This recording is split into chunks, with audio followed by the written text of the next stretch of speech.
Well, the college football coaching carousel has gone completely out of control, and this is because of the surprising retirement of Nick Saban that just happened about a week ago, and what it's caused Alabama scrambling to find their own head coach, and now it's had a big ripple effect after Alabama takes DeBoer from Washington. Washington left scrambling, and they steal Arizona's up-and-coming young coach, Jedd Fisch. And it's interesting how the dynamics of these situations work.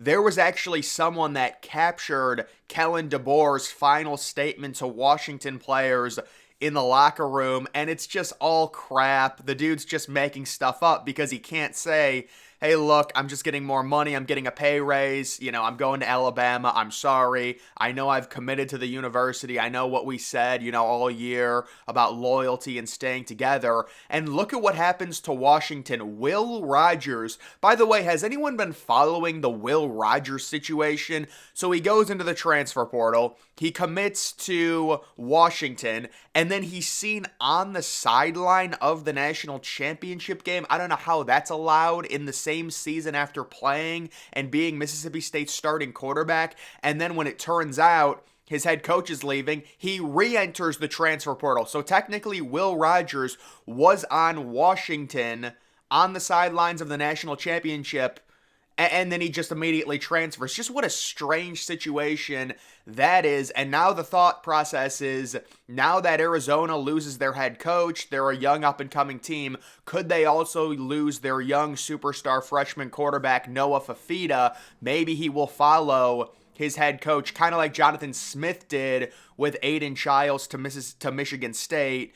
Could he possibly go to Washington? There's just no loyalty in college football unless you're one of like the top 7 or 8 programs to where you know your coach can't get poached because you're paying him so much. It's just like what Texas did with Steve Sarkisian. They'll give you a pay raise to keep you. Sarkisian possibly was rumored to go to Alabama. They end up turning that into a recruiting pitch by announcing that Sarkisian is staying. It's the same thing that Dan Lanning did at Oregon. But if you're not one of the top schools, you run the risk of, if you have a breakout season like Arizona, no matter what happens, because of other dominoes, like Nick Saban retiring caused Arizona to probably be a lot worse next year, because them losing their head coach is going to have its own ripple effect onto their program to where they're going to start losing other players as well because the head coach is gone. It's the same thing with Will Rogers in Washington. He commits to Washington. Washington, because Nick Saban retires, loses their head coach. No fault of their own. They're offering. Now, there was some rumors that Arizona didn't want to give out a new contract. Maybe that's a problem and the reason they lost their head coach. But a lot of these situations, there's really nothing the school can do. They're just simply getting outbid by bigger fish. And it's not just the coaches that have no loyalty, because remember, I honestly think what spurred all of this craziness off, and this isn't the exact moment, but this was just a ridiculous situation, when Brian Kelly, it became known that Brian Kelly was leaving Notre Dame for LSU when Notre Dame still technically had a shot to make the playoff if another team had lost. It was already confirmed that Brian Kelly was going to LSU, and everyone was up in arms. Everyone was saying, oh, this is why, we need the immediate transfer portal. We need NIL. And of course, we get all of that, and now players, did you see the Cam Ward situation? Cam Ward declares for the draft. I'm guessing people are saying probably to just use it as leverage to get more NIL money from Miami, and he ends up going to Miami. And by the way, I checked out Miami's schedule. I did a video, one of my schedule previewing videos. Miami has a very easy schedule next year now.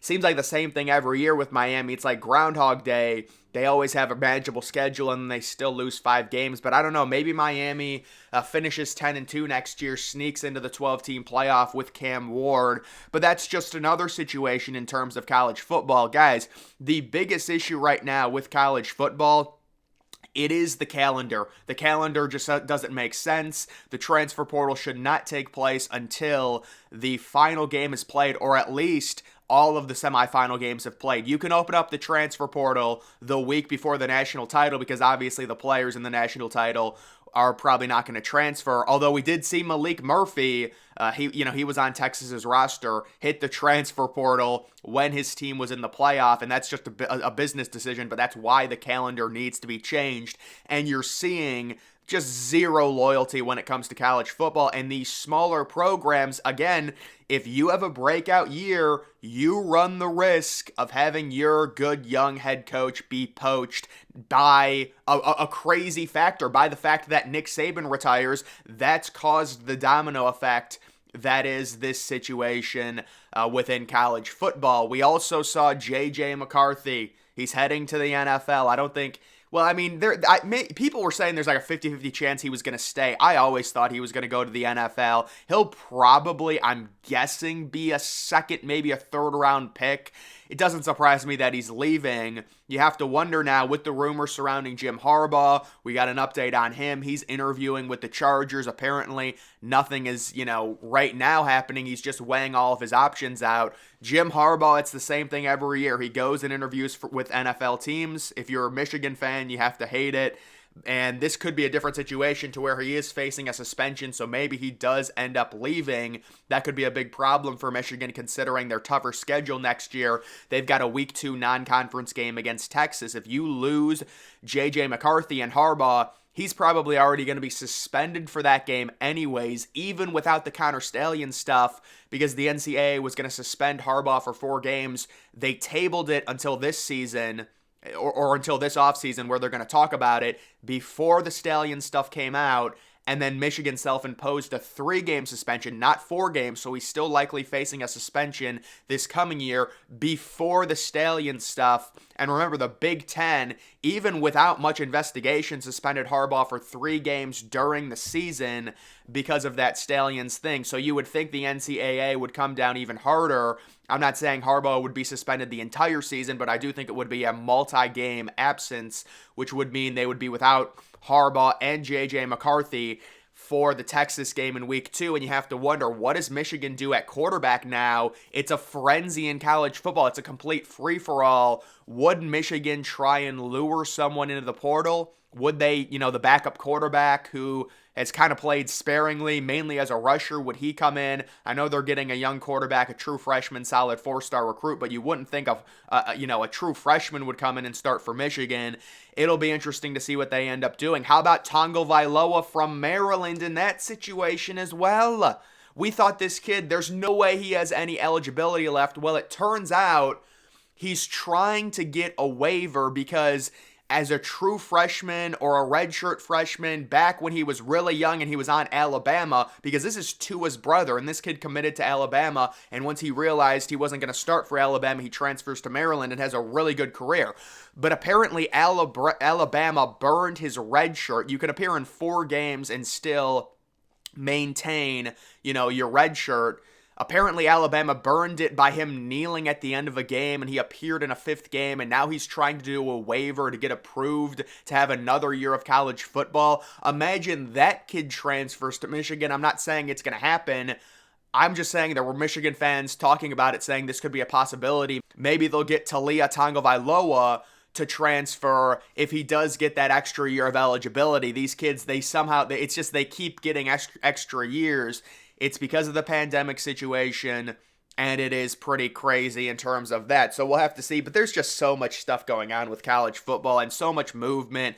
Players moving. You've got Alabama 5-star recruits decommitting. We knew this was going to happen. For Alabama, though, this is a very critical time to get DeBoer in, talk to the players, really get them to buy in. There's been rumors that there are high-level Alabama players being offered massive 7-figure NIL deals to leave, and some of them may end up doing that because Nick Saban retiring. Obviously, if you're committed to play for Alabama, if you committed 2 or 3 years ago, many of these players, sophomores and juniors, they're superstars now. They were 5-star recruits. They're committing to play for Nick Saban. Now that Nick Saban is gone, it doesn't mean 1,000% that they're going to leave, but you're going to have to resell them. It's almost like you have to re-recruit them with a brand new head coach. And, with this window opening now because their head coach is leaving, they have a month to decide whether they want to leave or stay. You're going to get an absolute bloodbath of all of these blue bloods coming together and trying to bid for Alabama's roster. That's what's going to be happening. It's just completely unhealthy for the sport, but because there's just no leadership within it, this is what we're left to speculate on. Who's going to bid the highest for, a five-star Alabama defensive player or what have you. We will have to see. It's a very critical time. And then the ripple effect on that. Arizona, indirectly. I mean, Arizona is just minding their business 1 week ago. They're going into the Big 12 now. They've got a very manageable schedule. The Big 12 has no blue bloods in it. You could think they could possibly win the Big 12, make the playoff, but now everything's up in the air. Their young quarterback might be transferring. I'm not saying it's happening. I'm just saying we've seen similar situations. How about Oregon State literally losing everything? They had a great season. They have two good quarterbacks. DJ Uiagalelei transfers, Aiden Childs transfers, Jonathan Smith is gone, and they lose their conference.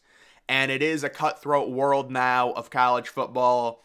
Everything's changing quickly, and this is why the players basically have freedom to do whatever they want because of coaching situations like this where these coaches can recruit a kid for 3 years starting when he's like a sophomore in high school and preach to him, I'm going to be here every year, it's going to be fine, we're going to build something, and then in the span of less than a week, because of a totally different situation happening, Nick Saban retiring, Washington loses their head coach, and because Washington needs a new head coach, Arizona loses their head coach. I guess the only team that's not a, blue blood that can keep their head coach is Kansas. How about Kansas?